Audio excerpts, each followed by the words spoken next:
Ngayong linggo, aaliwin kayo ng aming kilalang mga komentarista at public service program. Ito lamang sinimpilan ng DWTL. The proceeding program expresses only the opinions and views of its respective block timer, producer, radio announcer, writer, and production staff, and does not in any way reflect the views of this station. The station has advised the programmers to abide by broadcast laws and KBP rules. Abangan tuwing Martes, alas 12 hanggang alauna ng hapon, ang programang Lingkod ng Bayan, kaagapay ng mamamayan. Ni Flory Gabitan, maglilingkod sa sambayanan katuwang ang ating mga public servants. Lingkod ng Bayan, kaagapay ng mamamayan. Dito lamang sa DWBL 1242 sa inyong kalapitan. Lingkod ng Bayan, kaagapay ng mamamayan. Ang programang maglilingkod sa sambayanan, katuwang ang ating mga public servants. Lingkod ng Bayan, kaagapay ng mamamayan. Kasama ang inyong lingkod, si Flory Gabitan, tuwing Martes, alas 12 hanggang 1 ng hapon, dito lamang sa DWBL 1242 sa inyong talapitan.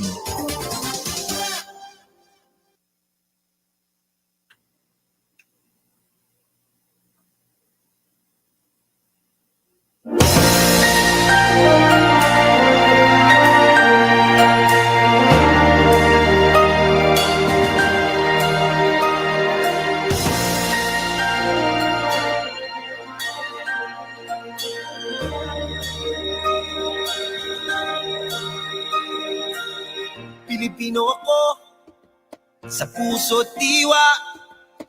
Ang buhay ko sa bayan ay tataya. Pilipinas na aking bansa. Ang iwanan kay hinding-hindi magagawa. Ikaw ang tahanan ng aking lahi, lahing kayo manghi. Di papayag na ikaw ay maaglahi, kahit dugo ang maging sukli. Magandang tanghali po sa ating mga giliw na tigapakinig. Ngayon po ay araw ng Martes, ika-12 sa buwan ng Oktubre. Medyo maulang araw ng Martes. Isang oras na naman po tayong magkakasama-sama, magkakapiling dito po sa programa ng Lingkod ng Bayan, kaagapay ng mamamayan. Sa ngalan po ng Lingkod ng Bayan Media Action Group at ng may commitment sa Marikina Police Station, ito po ang inyong abang lingkod, Flory Gabitan. Magkakasama-sama po tayo. Siyempre, sa ngalan po ng napakabuting, napakagaling na ama ng Marikina Police Station sa katuuhan po ni Police Colonel Benliner Capili. Kaagapay ko po ngayon, isang oras, ang aking co-anchor, si Police Lieutenant Julius. Magandang tanghali sa iyo, kaagapay na Julius. Yes po, Tita Flory. Magandang tanghali po. Lalong-lalo na po sa ating mga giliw na tagapakinig at taga-subaybay dito sa programang Lingkod ng Bayan, kaagapay ng mamamayan. Muli po tayo magkakasama-sama sa loob ng isang oras upang maghatid ng mga balita at impormasyon sa ating mga kababayan. Tita Flory, samantalay ko na din po yung pagkakataon para pasalamatan ka at naging bahagi po ako ng inyong napakagandang programa. Ganun din po, gusto ko pong magpasalamat sa aming Chief of Police, kay Police Colonel Benliner Capili, sa kanya pong tiwala para po sa oportunidad na makatambal ko po kayo sa programang ito. Muli po, welcome po sa programang Lingkod ng Bayan, kaagapay ng mamamayan.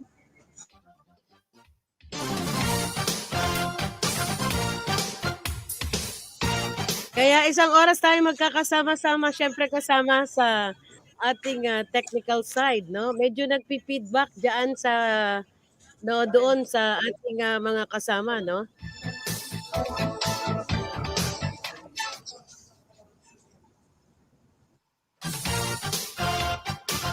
Tulad ng aking nabanggit kanina, isang oras tayo magkakasama-sama. Ihahatid natin ang mga sariwang balita mula po sa bulwagang pangbalitaan ng Marikina Police Station.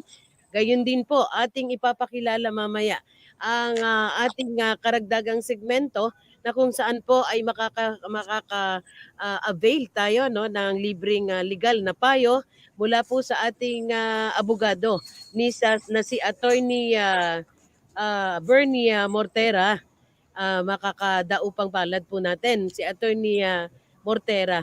Pero bago Julius, no, tayo pumailan lang ng todo-todo, nais nating batiin si Attorney Erica Valero ng LTFRB, gayon din si Attorney CJ Marbella ng Civil Service Commission. Si Dr. Albert Alcantara, anesthesiologist ng Cainta Municipal Hospital, COVID Hospital, at ang Honorable Mayor, si Mayor Kit Nieto ng Cainta Rizal. So this time, Julius, kaagapay Julius. Yes po, Tita Flori. Para po sa kaalaman ng ating mga tagapakinig, makakasama din po natin at makakapanayam ang Chief ng Marikina BJMP na siya nating magiging panuhin at ipakikilala po natin yan pamaya-maya lamang. At bukod din po dyan, ay ihahatid din po natin mamaya dito ang mga programa na nakalatag dito po sa Marikina City Police Station. Tita Flori. Siyempre, nais muna nating pasalamatan sa ating technical side, si Arnold, si Chris, no? Thank you very much. At si Jigs. Jigs nga ba ako? Please correct me if I'm wrong. Batang-batang Jigs. I miss your dad. Hindi. Ito anak ni... Oh, hi Michael. Sa edad ko, makikita mo edad ng daddy mo.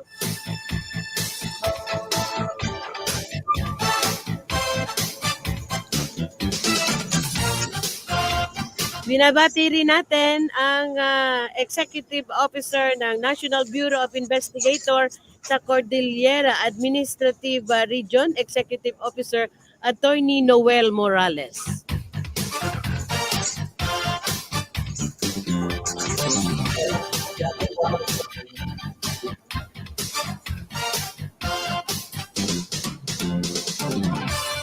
Okay, this time, bago po tayo pumailan lang ng todo-todo, mamaya alamin din natin, Nord, no? Yung weather update, mukhang makulimlim pa rin ang panahon. Pero meanwhile, atin pong ihahatid ang mga balitang pulis.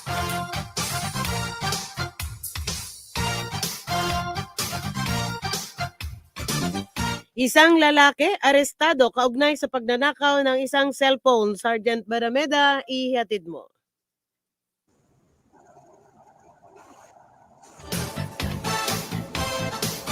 Arestado ang sospek na kinilalang si alias Justin matapos ireklamo ng pagnanakaw ng isang cellphone buwat ng isang tauhan ng kainan. Ayon sa mga otoridad, iniwan di umano ng biktima ang kanyang cellphone sa ibabaw ng lamesa habang nasa loob ng kainan, na matatagpuan sa kahabaan ng Villalon, Barangay Santo Niño, lungsod ng Marikina noong ika-9 na Oktubre sa ganap na 9:30 ng gabi. Bigla na lamang lumitaw ang sospek at tinangay ang cellphone ng biktima na nagkakahalaga ng 7,000 piso. Nasaksiyan ng biktima ang pangyayari at agad nitong hinabol ang sospek na nagresulta sa kanyang pagkakadakip. Agad namang humingi ng tulong ang biktima sa impilan ng Substation 3 at dali-daling inaresto ang sospek. Matapos nito ay agad namang itong dinala sa himpilan ng investigasyon upang sampahan ng kaukulang reklamo tungkol sa pagnanakaw. Kasalukuyang nakapiit ang naturang suspect sa Marikina City Custodial Facility. Yan ang ulat, ito si Corporal Barameda.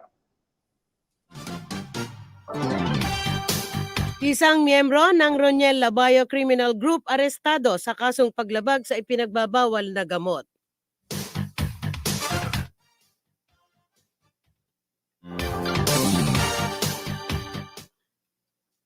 Sergeant Barameda. Kinilala ang suspect na si Mario Corpin, na pawang miyembro ng Roniel Labayo Criminal Group na sangkot sa mga serye ng robbery, hold-up at pagbebenta ng ipinagbabawal na droga.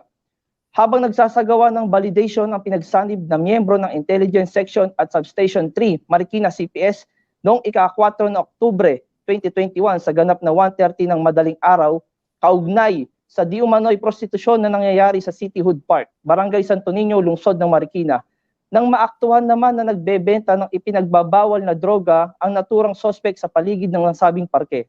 Agad namang nilapitan at nagpakilala ang otoridad at inaresto ang sospek. Matapos nito ay dinala naman ang sospek sa himpilan ng investigasyon para sa kaukulang reklamo. Na-recover naman sa kanyang pangangalaga ang 3 plastic sachet na naglalaman ng ipinagbabawal na droga o mas kilala sa tawag na shabu, na nagkakahalaga ng humigit kumulang 6,800 piso. Kasalukuyang naman nakapit ang suspect sa Marikina CPS Custodial Facility. Yan ang ulat. Ito si Corporal Robin Barameda. 3 lalaki arestado sa paglabag sa kasong PD 1602, illegal na pagsusugal. Ang detalye hatid mo, Sergeant Barameda. Dinakip ng otoridad ang 3 kalalakiang sa kasong illegal na pagsusugal matapos maaktuhang nagsasagawa ng tong-its. Kinilala ang mga sospek na sina Luisito Siena, Seprito Punsalan at Ronilo Luayon. Ayon sa hepe ng Substation 2 na si Police Lieutenant Erickson Balte, nakatanggap sila ng sumbong mula sa concerned citizen noong ika-7 na Oktubre 2021 sa ganap na ika-5 ng hapon, na di umano'y may mga kalalakiang nagsusugal sa loob ng sariling bahay sa kahabaan ng Marigold, Olandes, Barangay IBC, lungsod ng Marikina. Agad namang nagtungo ang otoridad at naaktuhan ng mga sospek habang nagsasagawa ng ipinagbabawal na sugal. Agad namang inaresto ang mga nasabing sospek at dinala sa himpilan ng investigasyon upang sampahan ng kaukulang reklamo tungkol sa PD 1602 o illegal na pagsusugal. Kasalukuyan namang nakapit ang mga sospek sa Marikina CPS Custodial Facility. Yan ang ulat. Ito si Corporal Barameda.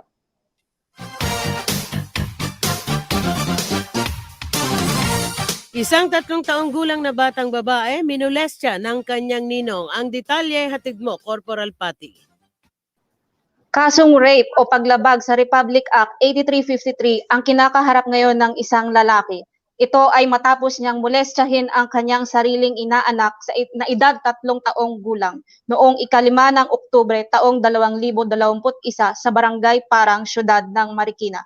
Ang nasabing suspect ay kinilalang si Richard John Ortaves, edad 29 anyos, may kinakasama, isang laboratory technician at nakatira sa Barangay Malanday, Marikina City.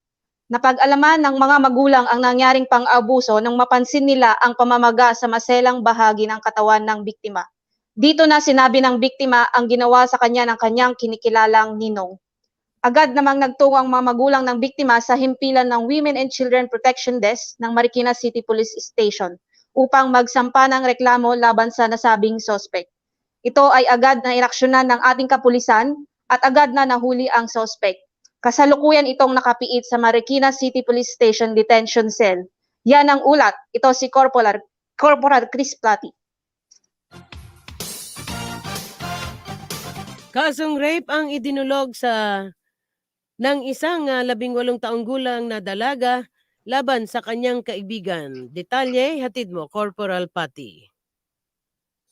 Isang biktimang itatago sa pangalang May, 18 taong gulang, ang nagsadya sa tanggapan ng Women and Children Protection Desk ng Marikina City Police Station upang ireklamo ang umunoy panggagahasa o paglabag sa RA 8353 ng kanyang kaibigan na nakilala lamang sa pangalang Randolph, nasa 8 taong gulang at tubong Marikina. Ayon sa biktima, siya ay dumalo sa isang salo-salo kasama ang suspect noong ika-5 ng Oktubre taong kasalukuyan sa dati nitong bahay sa Barangay Santo Niño, Marikina City. Dito ay nagkaroon sila ng inuman kung saan siya ay nalango sa alak at humantong sa pananamantala ng suspect sa kanyang kahinaan. Sa ngayon, naisampa na sa korte ang reklamo at pinaghahanap na ang nasabing suspect. Nag-uulat, Corporal Chris Pati.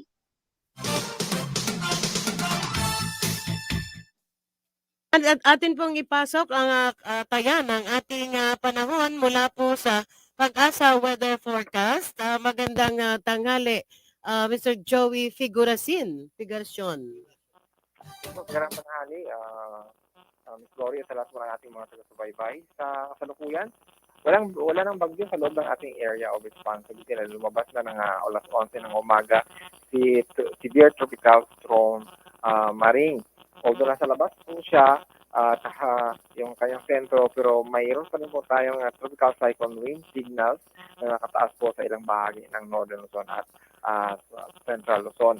Ang number 2 po ay nakataas pa rin sa Batanes, Cagayan, including Babuyan Islands, sa northern portion ng Isabela, sa Apayao, Kalinga, Mountain Province, Abra, Ilocos Norte at Ilocos Sur. Yung mga lugar na yan, patuloy na makaranas ng masungit na panahon, maging ang karagatan ay maging masungit din at inaasahan na magkakaroon pa rin yung mga lugar na yan ng paminsan-minsang matitinding pag-ulan. Samantala, yung signal number 1 ay nakataas pa rin sa nalabing bahagi ng Isabela, Nueva Vizcaya, Quirino, Ifugao, Benguet, La Union, Pangasinan, Aurora, Nueva Ecija, Tarlac, Zambales, Pampanga, Bulacan, sa northern portion ng Bataan at sa northern portion ng Quezon, kasama po dyan yung Polillo Island. Magkakaroon pa rin yung mga lugar na yan ng paminsan-minsan pagbugso ng hangin o gustiness at asahan din yung may kalakasan na pag-ulan paminsan-minsan o heavy rain. At samantala, itong si Maring ay tutumbukin yung papuntang South China Sea patungo sa may Hainan Island din sa may Southern China. At sa ngayon ay maghahatak pa din ito ng habagat na siya namang magpapaulan sa nalalabing bahagi pa ng Luzon kasamang Metro Manila, sa Visayas, sa Zamboanga Peninsula at maging sa BRMM in the next 24 hours. Hinggil pa rin sa epekto ni Maring at ng southwest monsoon, meron din tayong gale warning o banta ng matataas na alon sa baybaying dagat ng Southern Luzon, sa baybaying dagat ng Visayas at maging sa baybaying dagat ng Northern Mindanao at sa Zamboanga Peninsula. Para sa ating mga bayan na ipagpaliban pa ang paglayag sa mga baybaying dagat na yan kasama yung mga cyclone wind signals dahil delikado po ang sa lahat po ng ori ng sea vessel. Para sa karagdagang informasyon, puntahan kami sa aming website sa bagonatpag-asa.dfp.gov.pe. Yan ang basic sinabi ko sa Weather Forecasting Center ng Pag-asa, Joey Figuracion. Maraming salamat po. Okay, maraming salamat kay Joey Figurasin ng Pag-asa. Patuloy po tayo. Ang update naman po sa Isumbong Hotline. Pero bago yan, nais po nating batiin ang mayor ng Marikina, si Honorable Mayor Marcy Teodoro. Magandang tanghali po, Mayor Teodoro. Okay, update tayo sa Isumbong Hotline. Ang detalye, Corporal Pati. Isa pong isumbong ang natanggap ng Marikina City Police Station ngayong buwan ng Oktubre 2021 mula sa isang concerned citizen tungkol sa umano'y talamak na bentahan ng ilegal na droga o mas kinikilalang shabu sa lugar ng Creekside, Barangay Tumana, Marikina City. Na matapos malaman ang nasabing sumbong, agad nagbigay kautusan ang hepe ng Marikina City Police Station na si Police Colonel Ben Liner L. Capili upang magsagawa ng masusing pag-iimbestiga sa nasabing iligal na gawain. At sa agarang aksyon ng Station Drug Enforcement Unit ng Marikina Police, nahuli ang suspect na si Jaymar Peños E. Olis alias Dogoy, binata at kasalukuyang nakatira sa Palay Street, Barangay Tumana, Marikina City. At nahaharap ngayon sa kasong paglabag sa Republic Act 9165 o Comprehensive Dangerous Drugs Act of 2002. Yan po ang sumbong hotline text update.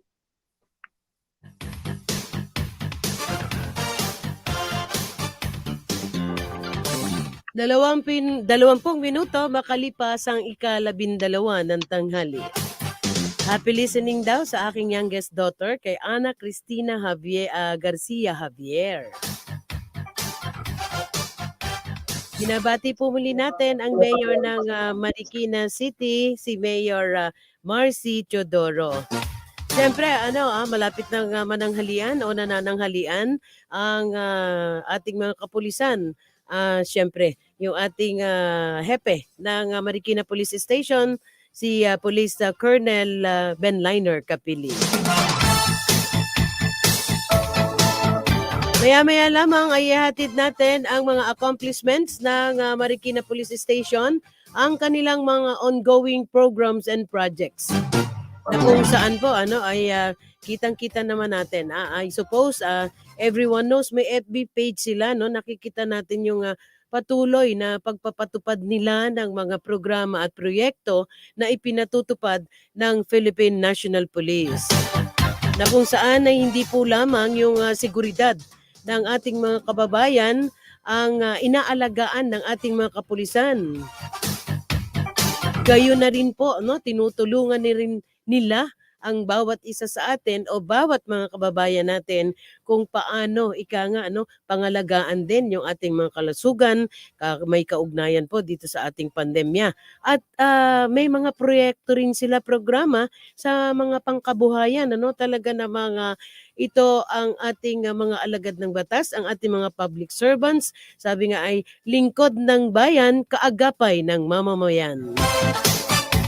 Happy listening also kay Jason Nabier.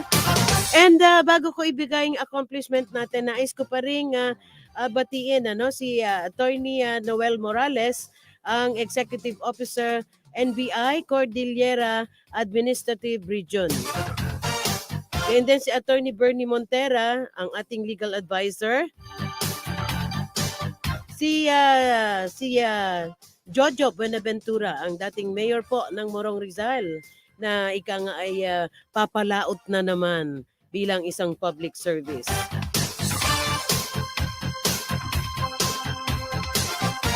Si Attorney Eric Valero ng LTFRB, Attorney Melchor Fronda, gayon din po si Attorney CJ Marbella ng Civil Service Commission. Kasama rin natin dito sa programa si Police Lieutenant Colonel Anthony Gantang, ang ating pong ACOPA. Assistant Chief of Police for Admin. At ang ating SCAS, si Police Lieutenant Greco Gonzales.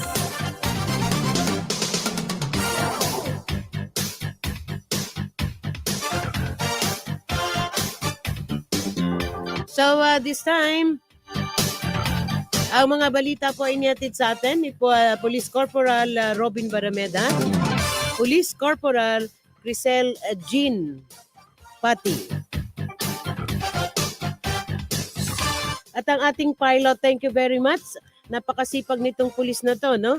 Yung ating pilot kanina, believe tayo, no? Habang nagjo-duty, ang dami niyang function, nakakapag-aral pa, no?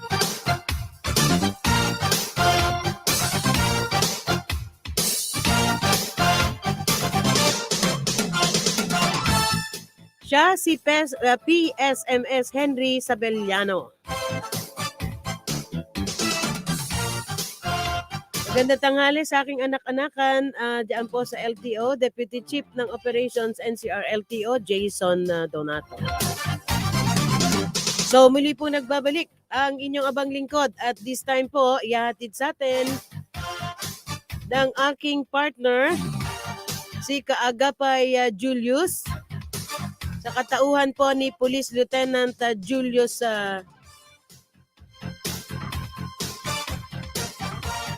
Tita Glory, Kriste. Yes po, tama po. Yes po, Tita Glory. This time ihatid natin yung mga programs, projects na continuous, programs and projects na continuous na ipinatutupad ng Marikina Police Station, headed by the Chief of Police, Colonel Benliner Capili. Go ahead. Tama ka po dyan, Tita Flory, no? Alam niyo po, bilang pagtugon po sa Intensified Cleanliness Policy Program ng aming minamahal na Chief PNP, Police General Guillermo Lorenzo, ang Marikina City Police Station po, sa pangunguna po ng aming Chief of Police, ay naglunsad ng ilang mga programa upang magabayan po at lalong mapahusay yung ating mga kapulisan sa paglilingkod po sa taong bayan. Kaya nga po, ito po yung mga current programs ng aming Chief of Police dito sa Marikina City Police Station. Una po dito ay meron po kaming Values and Leadership Seminar for police lieutenants. Every Thursday and Friday po yan, officiated po by Bless Our Caps and Training Service. Ikalawa po ay ang School of Values and Leadership Lecture Series. Every Wednesday and Friday naman po yan from 12 noon to 1 p.m. Ito po ay attended po ng aming Chief of Police at ng mga command group, Chief of Offices and Units, at maging po ang lahat ng mga substation commanders. Ikatlo po ay meron po kaming firearms familiarization training every Tuesday and Friday naman po from 8 to 12 noon. Ika-apat po ay meron po kaming Values Enhancement Program and Counseling for personnel with misdemeanors. Every Saturday po yan from 8 to 12 noon. At lastly po, magkakaroon po muli kami ng second Marikina City Police Station Fanshoot and Firearms Proficiency na gaganapin po sa October 30, 2021. Yun po, Tita Flory.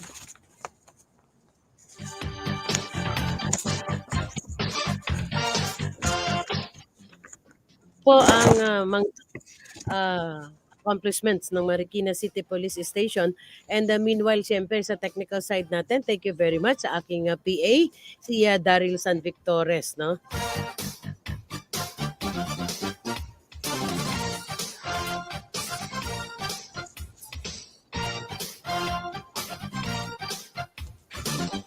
Binabati natin ang wife ni Sergeant Robin Barameda, si Maika Ella Barameda. Happy listening, happy viewing.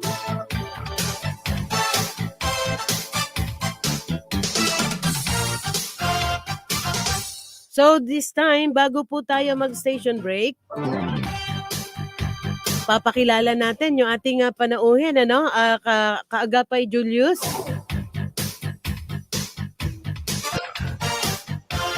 Yes po, Tita Flory. Gaya nga po ng nabanggit ninyo.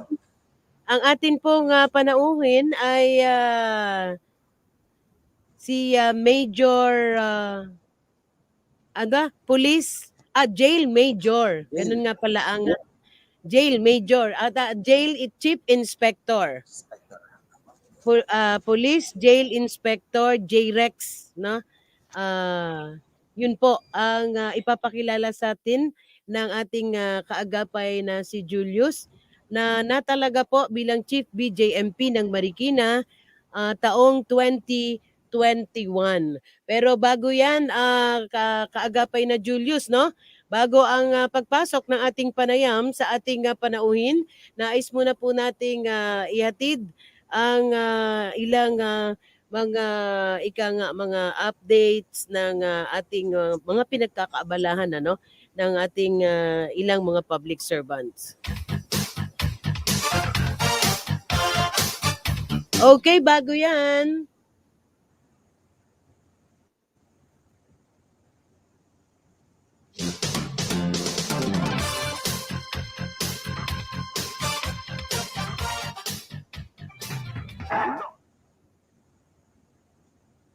Ang WBL, tuloy na naglilingkod sa inyo sa pamamagitan ng magaganda at piling-piling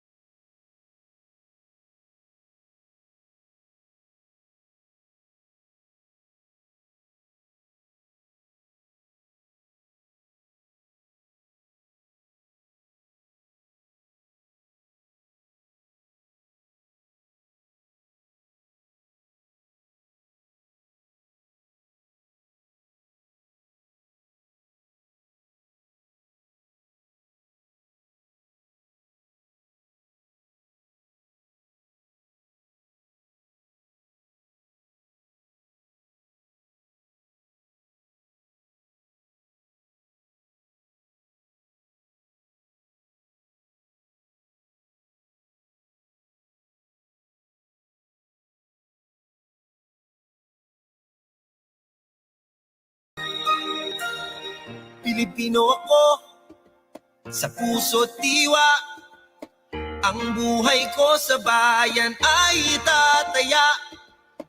Pilipinas na aking bansa. Okay, muli pong nagbabalik ang inyong abang lingkod. Siyempre, sa ngalan pa rin po ng Lingkod ng Bayan Media Action Group. Kayo po ay patuloy nakikinig dito po sa Lingkod ng Bayan, kaagapay ng mamamayan. Happy listening kay Vice Mayor Nolasco Mendoza ng Taytay Rizal. And this time, atin na pong ihatid ang ating panayam and syempre, bibigyan ng napakagandang introduction ng ating kaagapay na si Police Lieutenant Julius, ang ating panauhin. Yes po, Tita Flory, gaya po ng nabanggit ninyo, atin pong makakasama ngayon bilang ating panauhin ang Officer in Charge ng Marikina BJMP. Isa po siyang Bicolano at kasalukuyang naninirahan po sa Muntinlupa. Siya po ay kabilang din sa PNPA Oman Silang Class of 2008. Dati na rin po siyang nagsilbi bilang Assistant Warden ng Quezon City BJMP at ng Manila BJMP. Naging warden din po siya ng Metro Manila District Jail sa Camp Bagondiwa, Bicutan, Taguig City. At ngayon nga po ay siya pong nakatalaga bilang Officer in Charge ng Marikina City Bureau of Jail Management and Technology. Atin pong i-welcome si Jail Chief Inspector J. Rex Bustinera. Sir, magandang tanghali po sa inyo, sir. Hello po, magandang tanghali po sa kay Sir Julius, Ma'am Flory, and sa mga tagapakinig po ninyo. Yes, sir. Welcome po sa programa natin na Lingkod ng Bayan, Kaagapay ng Mamamayan. Sir, maaari na po bang makapagsimula po ng katanungan po sa inyo, sir? Opo, sir. Sige po. Sorry, Yes, sir. nagpalit lang ako ng audio. Yes, sir. Para po, sir, sa kaalaman ng ating mga tagapakinig at taga-subaybay, sir, maaari po bang bigyan niyo po kami ng maikling pagpapakilala po sa Marikina BJMP natin. Sa gayon din po yung mga update ng ating mga PDL at saka kung ano po yung ating mga programa para sa kanila. Okay po. Magandang hapon. Ngayon po, ang Bureau of Jail Management and Penology sa Marikina City Jail ay dalawa po yan. Merong male dormitory at female dormitory. Meron po tayo ngayong 1,000 nakakulong. 1,005 na persons deprived of liberty. At sa female dormitory naman ay nasa lampas 200. Mga programa po natin sa ngayon dahil pandemic, yun nga po, yung ating visitation services o pagdalaw ay virtual na, idalaw.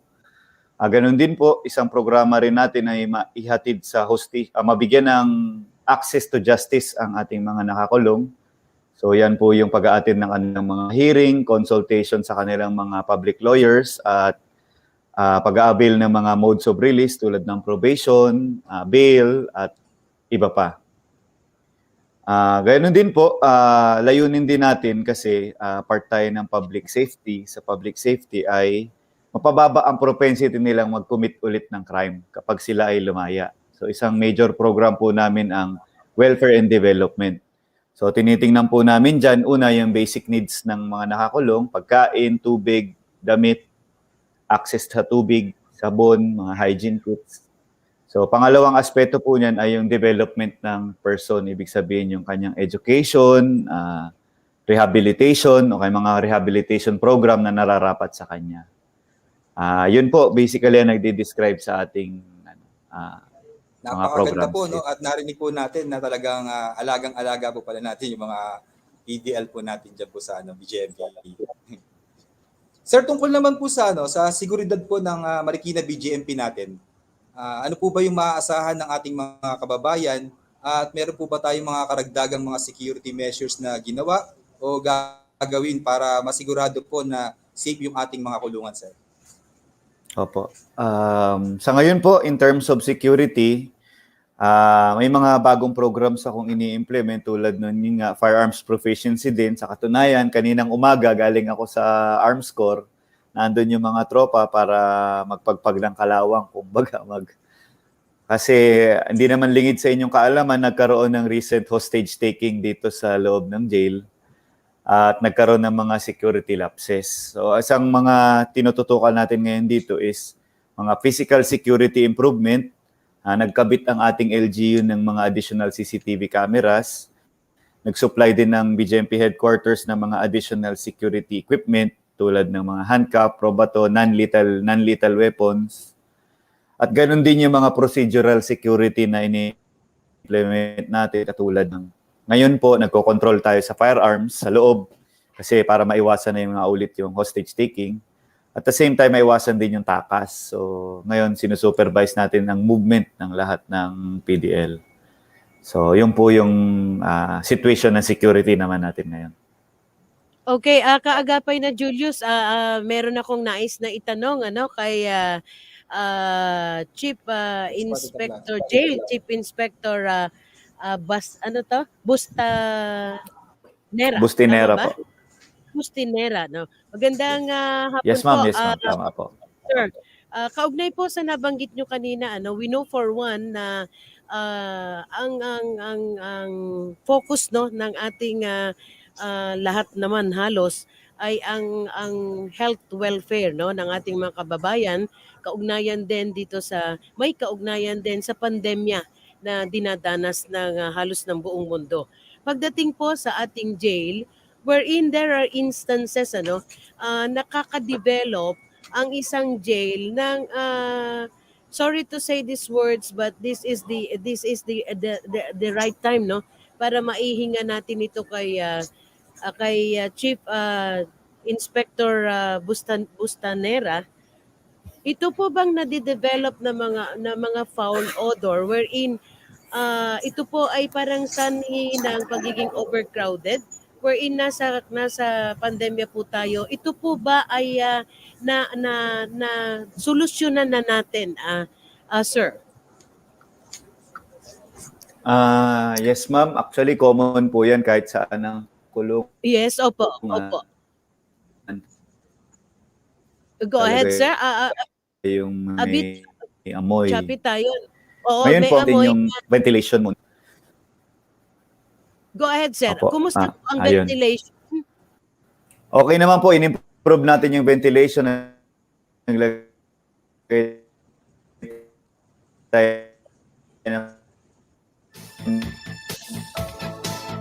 Medyo hindi maganda yung signal ni Exhaust fan para Mister, makalabas nga yung amoy. Ganon din po yung pag.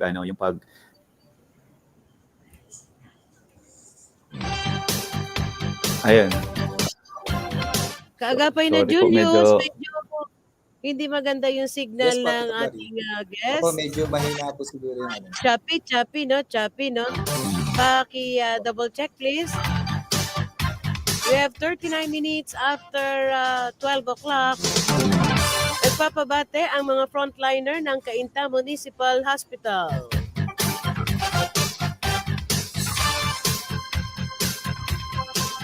Siyempre, si Dr. Alberto Alcantara, anesthesiologist ng Cainta Municipal Hospital. Para po sa kabatiran ng ating mga kababayan, yan po ay COVID hospital, tumutulong sa ating pamahalaan. Okay, balikan natin yung ating guest, si Chief Inspector J. Rex Bustanera. Magandang tanghali po ulit, Yes, sir. yes. Tanghali po, pasensya na po sa connection. Sabay-sabay po kasi tayo ngayon sa court hearing din ng mga nakakulong. Meron po sila. Ayun. Yun lang po yung internet connection dito. Opo. Okay, but anyway, syempre po masaya ang mga mamamayang tiga Marikina na ay na-update din natin, na ipapaalam natin kung ano rin ba naman ang nagagawa natin, lalo higit dyan po sa jail, na kung saan ay pinapangalagaan din natin sila, ang kanilang seguridad at ang kanilang kalusugan. Kaagapay na Julius. Yes po, Tita Glory. Go ahead, baka may May isa lang karagdagan. po akong Go ahead. meron lang po akong huling katanungan kay Sir J. Rex.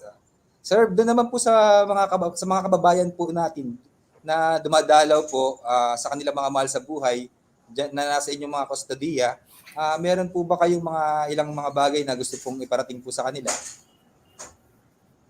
Opo.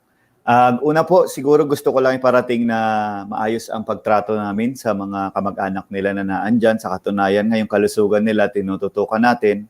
100% fully vaccinated na ang ating mga nakakulong, yung 1,000 na nakakulong.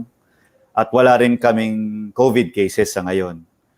So, yung po namang paraan ng pagdalaw ngayon ay pasensya na po talaga kasi bawal pa po talaga magpapasok ng bisita. Kasi po kapag may nahawa dyan na kahit isa lang, ikakala talaga. Kaya hayaan po na update din namin sila kung may maayos ang kalagayan sa loob. Maraming salamat po, sir. Tita Flory, baka may mga karagdagan ka pa po kung katanungan kay Sir J. Rex. Meron tayong nais idagdag kay Chief Chief Inspector J. Rex. Kaugnay din po, although kanina nabigyan nyo na kami ng update, kaugnay po dito sa, kaugnay po dito sa mga pinapatupad ninyo at napakalaking bagay po kasi Sir J. Rex, no? Yung pangalagaan natin ang spiritual na buhay ng ating mga deprived of yung deprived Liberty. of patuloy nyo po ba itong napapangalagaan? Pero bago sagutin niya ni Jail Chief Inspector J. Rex, mamaya po ihahatid naman po ang ating mga best practices ng ating mga kapulisan diyan po sa Marikina. Okay. Jail Chief Inspector J. Rex, sir. Opo. Yung about sa spiritual services po ba, ma'am? Moral values? Spiritual services? Yes po, yes po. Go ahead. Paano Yes po. po natin ngayon po, kahit dahil nga po limited ang physical visit natin, every weekend meron po tayong spiritual services ng iba't ibang reliyon. Online na po ito. Every Sunday, naka-live ang Mass, naka-broadcast. And then may virtual na Bible study din na kinakanak ng isang pastor. Ganon din po pati yung counseling and therapy doon sa ating mga nangangailangan, lalong-lalo sa may mga mental health issues ay tuloy-tuloy pa rin po. Every week po yan, every Friday naman. So yan po yung mga part ng moral values and enhancement natin. Okay, so this time, syempre, nais nating magpasalamat sa ating chief ng BJMP, si Jail Chief Inspector J. Rex, no? And this time, sir, baka po may nais kayong ipahatid na mensahe sa ating mga kababayan, lalo higit po tulad ng nabanggit nyo kanina, ang mga kamag-anak na kung saan ay nariyan po sa ating mga tuitan. Please go ahead, sir. Una po, nagpapasalamat po ako kay Police Colonel Ben Liner Capili sa pag-invite po sa akin dito sa programa po ninyo. At nagpapasalamat din po ako sa ating mga anchor para nabigyan kami ng opportunity para maiparating ang mga programa namin sa BJMP. Sa public naman po, wala naman po kaming ibang mensahe kundi ina-assure lang namin sila na safe ang ating kulungan at sumusunod tayo sa COVID protocol at rest assured na sana paglaya ng kanilang mga nakakulong natin ay rehabilitated na sila at hindi na sila babalik pa. Okay, may humahabol tayong jail officer J. Rex, no? Kumusta po daw ang best practices ng Marikina Jail?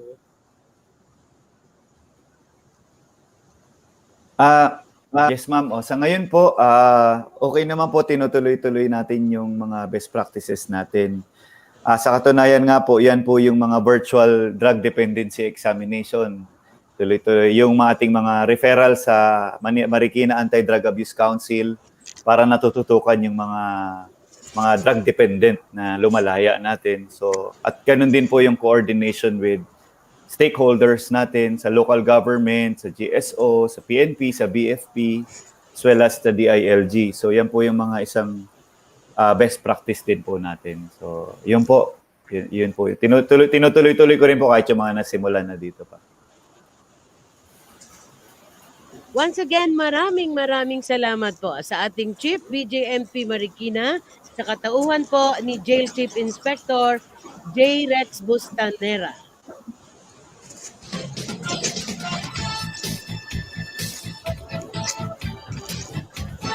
Okay, partner. Maraming salamat sa ating guest, no? Yes, Tita Flory. Salamat po, Sir J. Rex, sa oras na inilaan mo sa amin ng bayan at pagpalain ka po ng Diyos.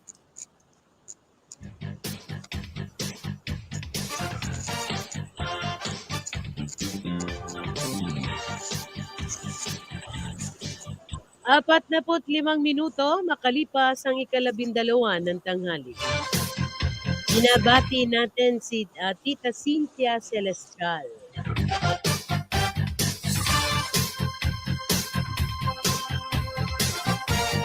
Muli nating binabati ang Mayor ng Marikina, si Mayor Marcy Teodoro.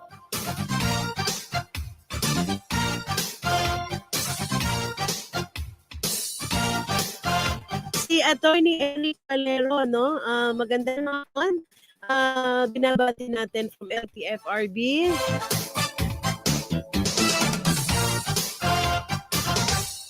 Parang hindi matagal.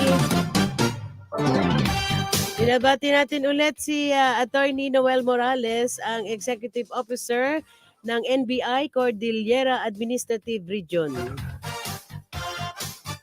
Ngayon din si Attorney Bernie Mortera, ang ating pong legal advisor. Kung sakali po meron kayong nais na idulog, maaari po kayong tumawag o mag-text sa amin, ano? Or maaari Arnold sa technical side natin, and si maaari nating ibigay ang ating mga text line kung meron silang problemang legal. Ayun, inabot na sa akin. Ang ating landline is 631-2642. 7747.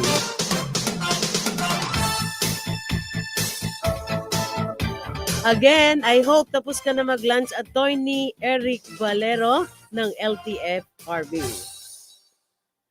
Siyempre, doon tayo, no? Balikan natin ang ating mga kasama. Nandyan po sa Marikina Police Station.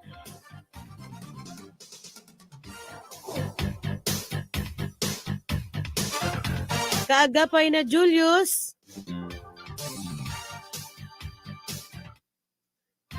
Baka may mga nais kang batiin, ano? Habang nag-aantabay tayo. Although this is the launching, and this is the first time naman na i-plug natin yung ating libreng legal na advice from Attorney Mortera. Baka meron kang nais batiin, pasalamatan ang technical yan. Bago technical po side. Flory, yung mga pagbati natin, meron po tayong kababayan. Meron. Sorry. Nanawagan, Tita Flory. Yes. I'm very sorry, no? Nakalimutan ko. Meron po tayong kababayan na mananawagan na ikang ay nawawala ang isang lola, no? Sabi ko nga kanina, sana, no, panalangin natin after ng panawagan ng ating kababayan ay makita na si Lola. Happy listening kay Tita Yoli Javier Labao. Okay? Go ahead, please. Kay Corporal Robin, please, yung ating panawagan. Corporal Robin. Yes po, Tita Flory, at nandito na po dito na po ang mananawagan, Tita Flory, para sa kanyang nawawalang lola. Go ahead po. Magandang araw po sa lahat. Sige po. Sino po ang nawawala? Opo. Magandang araw po sa lahat. Ako po si Noraline Tumimbang, nananawagan sa pagkawala ng aking lola na si Nilia Tumimbang simula noong November 9, 2020. Siya po ay nawala sa Taytay, Rizal at huling nakita sa Katipunan, Quezon City. Kung inyong makita o may alam kayong impormasyon, maaari po ninyo siya dalhin dito sa istasyon ng pulis sa Marikina. O maaari din po kayong tumawag o mag-text sa aking numero 0968-7333-425. Nais ko pong magpasalamat sa Marikina Police sa pamumuno ni Colonel Kapili at sa programang ito. Sa lingkod ng bayan kaagapay ng mamamayan sa pagtulong at oportunidad na ito. Maraming salamat po at mabuhay ang programang ito. Sandali, kausapin natin si ate. Kailan pa nawawala yung si Lola? November 9, 2020 po, ma'am. 2020, November 9. So, kaagapay na Julius, ilang araw na lang ay mag-iisang taon nang nawawala si Lola? Opo, ma'am. So mula nang mawala si Lola, araw-araw po ba nating ginagawa ang effort na hanapin? Yes po, ma'am. Nagpo-post po ako sa Facebook. Tapos minsan po, sumasali po ako sa mga page kung saan po yung dapat po sa mga police station po. Pinakalat ko na rin po. Tapos may mga mamamayang tao din po na tumulong sa pag-share. Kaso lang po, wala po talaga akong natanggap na may Meron po ba balita tayo, na po tungkol kay Lula. Meron po ba tayong larawan ni Lola ngayon? Arnold, can we flash it sa camera? Doon sa station? Meron tayong larawan ni Lola? Dahil may live streaming po tayo, baka po sakali na makatulong ang aming munting kakayanan naman na magpaabot ng mensahe sa ating mga kababayan. Baka po sakaling makatulong kung ifa-flash natin yung picture ni Lola. Imagine ang mawalan ka ng mahal sa buhay kahit isang araw lang ay hindi ka matutulog. How much more ito po ay isang lola na mag-iisang taon na hindi siya makita. If we have yung picture ni Lola, we can flash it. Or meron ba? If the picture is not yet available, siguro sa darating na mga araw, and I'm crossing my fingers, na ayun si Lola. So ilang taon na po si Lola? 73 years old po, ngayong buwan na po. Birthday pa niya, Arnold. Tapos November siya nawala. Anyway, wala pong imposible sa Diyos. Wala pong imposible. Malay niyo po, sa pagkatapos ng inyong panawagan, kung may kumukup-kup sa kanya o sino man ang nakakakilala, sana po tulungan natin siyang mabalik siya sa kanyang mga mahal sa buhay.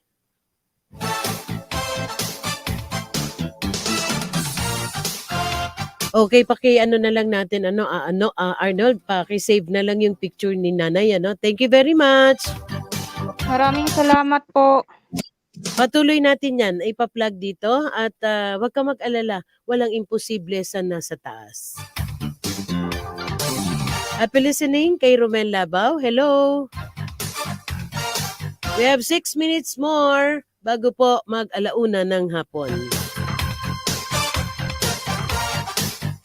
Ayan patuloy pong nakababad yung picture ni Lola na nawawala pa po noong November 2020.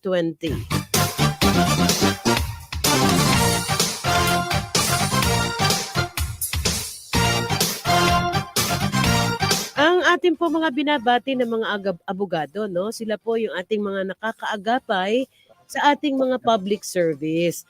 Pag po tayo ay nagdudulog sa kanila ng mga problema ng ating mga kababayan, sa maliit pong ay pamamaraan naman ng programa ng lingkod ng bayan, kaagapay ng mamamayan, ito po ay kanilang tinutugunan. Mukhang kaagapay na Julius. Go ahead.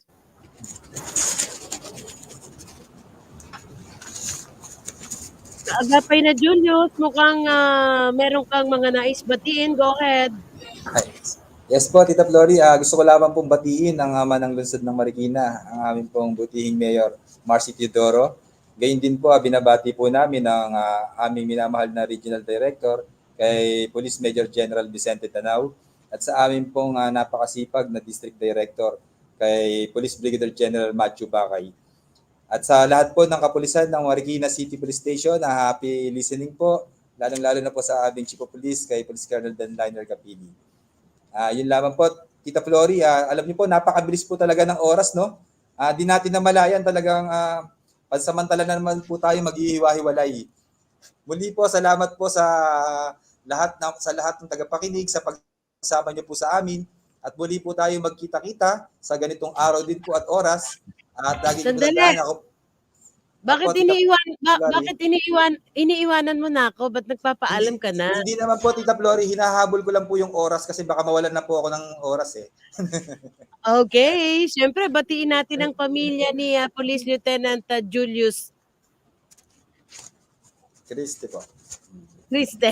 Nakakalimutan ni Kaagapay Lori ang aking apelido. Para tuloy nagtatampo na ako. Nagtatampo siya pero batiin natin siyempre ang inyong ama, no? Ang ama ng Marikina Police Station, ang kanilang chief of police, si Police Colonel Benliner Capili. Muli kong binabate, no? Yung binanggit ko kanina, Kaagapay na Julius, yung ating mga binabati dito kanina, ang ating mga abogado, ang ating mga doktor, sila po yung ating mga kaagapay sa ating pagpa-public service. Kasi hindi po naiiwasan minsan, may mga kababayan po tayo, nang dahil po sa kawalan, ay para bang nakakaramdam na parang wala nang hustisya para sa kanila. Sa munti pong kakayanan ng lingkod bayan, kaagapay ng mamamayan, kayo po ay aming aagapayan. Diba? Kasama kaagapay na Julius. Binabati natin ang kaagapay Class 96. Babatiin ko na rin po, Tita Flori, ang Huwarang Lipi Batch 2019 po ng aming lateral entry. Dinabo ko din kita. Talagang lateral entry ka. Opo, Tita Flori. Yan po si Police Lieutenant Julius Casier. Ayun, tumama na ba ako? Mali pa rin, Tita Flori. Christy po. Kriste. Ang naaalala ko, yung nandoon Si Sir sa Sister. ating sa District Director Opo, ng si Eastern Police Sir District. Sister. Magandang tanghali kay General Bakay. Sa ating Eastern Police District Director. So, this time, ilang segundo na lang po ang malapit na naman po tayo magpaalam. Very short, kaagapay na Julius, nais kong hingin ang iyong pagpapaalam.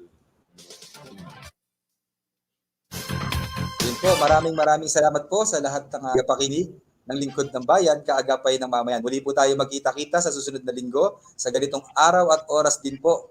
At muli po, ako po ang inyong kaagapay, Police Lieutenant Julius Christy po. Magandang araw po at pagpalain po tayo ng Diyos. Maraming salamat, syempre, sa ating mga nakasama, kay Corporal Robin Barameda, Corporal Crisel Jean, sa ating Assistant Chief of Police for Admin, Police Colonel Anthony Gantang, kay Police Lieutenant Greco Gonzales, ang Chief ng ESCAS, sa ating panauhin kay Jail Chief Inspector J. Rex Bustanira, at siyempre sa ating technical side, kay Arnold, kay hindi pa rin binibigay sa akin yung pangalan, ang aking PA si Daryl, at ang ating pilot si Police Staff Master Sergeant Henry Sabellano.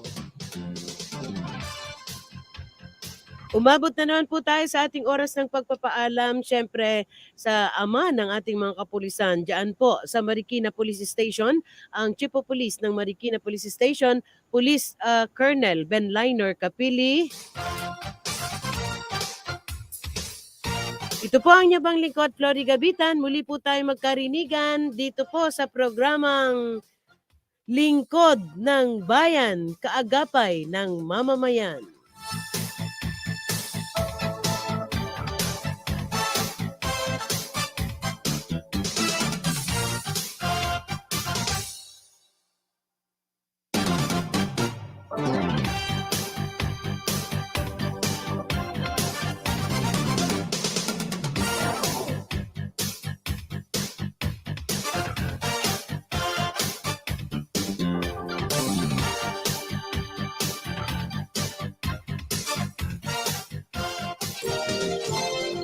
Abangan tuwing Martes, alas 12 hanggang alauna ng hapon, ang programang Lingkod ng Bayan, kaagapay ng mamamayan. Ni Flori Gabitan, maglilingkod sa sambayanan katuwang ang ating mga public servants. Lingkod ng Bayan,